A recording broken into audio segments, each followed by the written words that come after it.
సరుకు రవాణాలో Visakha port trust అద్భుతమైన ప్రగతిని కనబరిచిందని ట్రస్ట్ చైర్మన్ రామ్మోహన్ రావు అన్నారు.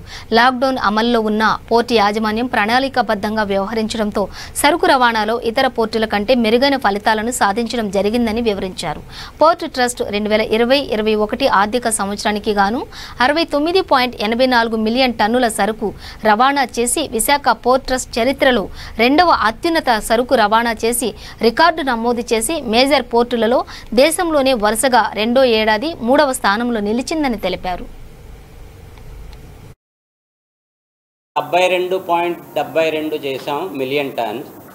ఈసారి 69.84 మిలియన్ టన్స్ చేశాం. కాకపోతే ఈసారి కోవిడ్ ప్రభావం కొంచెం ఉండటం మూలాన government of India tourism department 50%, మన మినిస్ట్రీ ఆఫ్ పోర్ట్స్ వస్తారు, వచ్చి ఒక రోజు ఉంటారు. ఆ ఒక రోజన్నీ మొత్తం ఇక్కడ లోకల్లో తిరగవలసినన్ని తిరిగారు. దీనివల్ల మనకి ఏంటంటే టూరిజం పెరుగుతుంది, ఎంప్లాయ్మెంట్ ఆపర్చునిటీస్ పెరుగుతుంది, బిజినెస్ పెరుగుతుంది, రెవెన్యూ పెరుగుతుంది.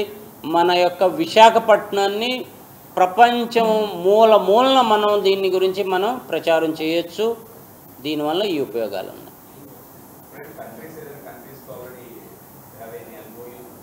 ఇంకా గోవా, కొచ్చిన్, బాంబే ఈ ప్లేసుల్లో ఎక్కువ జరుగుతుంది.